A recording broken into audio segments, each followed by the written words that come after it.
I got one final question for you, Mike. Okay. What have you learned from your study of houndsmen and cowboys of the past? And have the hounds changed? Has the way of hunting changed? And have the people changed? Sort of a big one. That's a big one there. Times have changed. I don't think people have changed all that much. I think we allow ourselves to become too much modeled into this change. I think we become too molded by, I think, media and those kind of things. But I think deep down, human nature, I think basically still people are good. I really do. And I think the interest in the outdoors is still here. I think the opportunities have become less and less for people. And that area to really connect with nature. I feel like I'm one of the luckiest guys in the world. The amount of time I've got to spend in the outdoors and with dogs and doing the things I've done. And I've always, since I was young, I've had great health. I'm 70 years old. I can still run every day. I lift weights. I break horses. I mean, I do all that stuff. I mean, I can basically do the stuff I did when I was in my mid-20s. I mean, I can do it. I don't have aches, pains, or, you know, things. I've had my share of bumps and bruises and breaks, but I'm good, you know. And so I'm really thankful for that. And I'm going to keep doing it as long as I can, you know. And I think most people want to do that, but I think sometimes it's just like turning that hound loose, like we talked about. You got to get off the couch and do it. Have the dogs changed? They have. And the reason a lot of the dogs have changed is because of competition. Competition is good in some respects, but competition coon hunting ruined most strains of truly good dogs.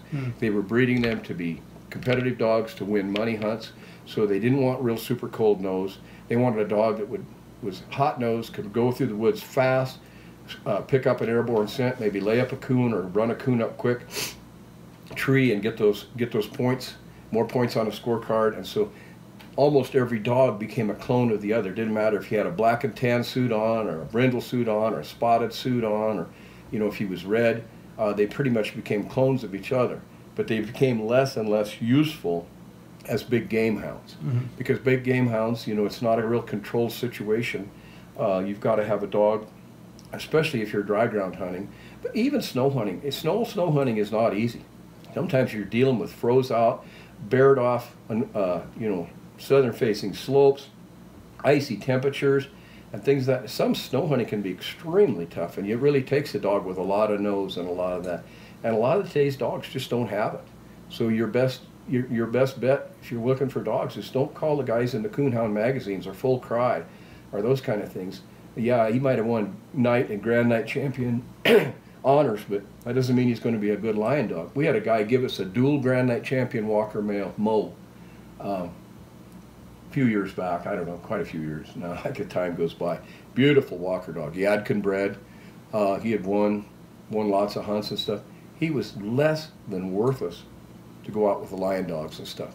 I mean, all he'd do, he'd get jealous right away, and he'd go grab a tree in broad daylight that obviously didn't have anything up it, you know. Well, I ended up giving him to a coon hunter that said he could competition him, and he was happy with him. He just was no good for that. What about the dogs sort of that have remained out here, you know, without coonhound influence, you know, without the coon dog influence? There's not very many of them left. Most of the families of those dogs I could count on one hand. And a lot of those dogs are pretty jealously guarded, so they're hard to get. That's not to say you still can't get some good dogs in every breed.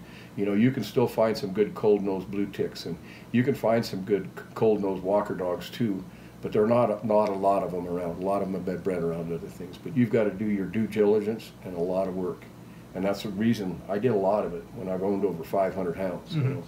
And I raised a lot of them. But do you think the dogs changed because the style of hunting changed? Yes, a lot of it. Okay. Everybody wants to go out, get out there, get on a good track, catch a lion, or whatever, get back home for the football game, get back to go to the mall, get back to do something quick. They don't want to be out there with some old cold trailing hound that's maybe going to be out there your 2 days on the same track before you ever warm it up or jump him off a kill. You know, a lot of people don't want that. There's some of us that still do. Yeah, and for those people who are sort of out there, they've got hounds, they're tired of the competition, because in some places there's competition and some people are fine with that and they want to engage in the competition.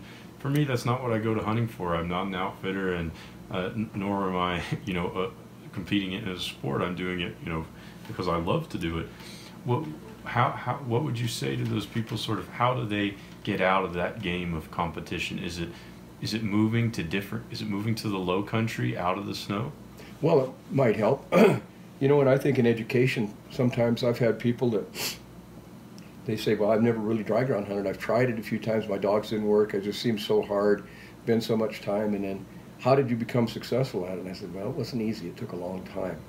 And it's not always that fun. So I think different types of personality, just like some people like different sports or different things. Some people just, they don't like to fish. Mm-hmm. Some people don't like to fish because I don't like to sit there by a stream and watch my line and do all this. And other guys say, well, only kind of fishing I'll do is fly fishing because it's action fishing, things of that. It's just different strokes for different folks. Mm-hmm. But the hound hunting game,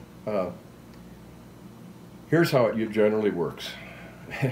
And I've seen it so many times. And I'm not talking about how it worked for me, because I went through the school of hard knocks. I didn't really have anybody around to show me until that old man came along and rescued me. Mm-hmm. But most guys, they go, hey, old John, he got into some hounds and stuff. He caught a mountain lion or two last year. I got to go with him one time. Man, it was a blast. We got out there. We got to see a lion. I'd never seen one before. Well, that's cool. That's cool. Do you think I could go along sometime? I think so. Sure. We're going to go this Saturday. Okay. Well, it's supposed to storm on Thursday night. Supposed to get quite a bit of snow. Oh, that'll be perfect. It'll be just enough time with the snow on the ground. So, well, we're going to pick you up at 4:30. We'll meet you at the convenience store. We'll be gassing up. We'll have the hounds in the back. So they go, and if luck has it and things, they get out and they find a lion track and they get out, and by golly, they catch the lion. And maybe his other friend there, he says, well, it's your turn for a lion. It's a pretty nice lion. Okay, so you got your lion tag? Yep. Okay. Well, here's the 30-30. You can shoot it. And he shoots it, and he takes his picture with it and stuff, and I'm going to get it to the taxidermist. And the next thing you know, that guy's like, Joe, if we just bought us a couple hounds, we could do this ourselves. Mm-hmm. And that's where it generally starts. So after a while, they've got all their friends a lion, and, they go enough times and walk them out and do it. Then they think, if we just played our cards right, we could get an outfitter's license. We could guide for somebody for a while, and we could be charging people to do this. Sometimes it starts that way. And then there's those certain people that go out there that have never got a chance to do it before, and they get out there and they watch those dogs trailing, and they see the dogs tree, if they do tree and stuff, and they truly get bit by the bug. Mm-hmm. And it's a different thing. It's not just the trophy bug. It's not just this. It's truly, I love watching those dogs work. We didn't catch a lion that day. Man, I was watching those dogs, and I could hear those dogs bawling down in that canyon. And man, it was beautiful. The sun was glistening off the snow, and we saw some elk, and we saw some deer, and I just can't wait to go again. Man, if the guy has a puppy, I might try to get one. And it goes, and maybe that person will really be bit by the bug, and maybe that solitary guy out there by himself, away from the crowd, and having the time of his life. Mm-hmm. So it's just different. Yep. What are you going to be?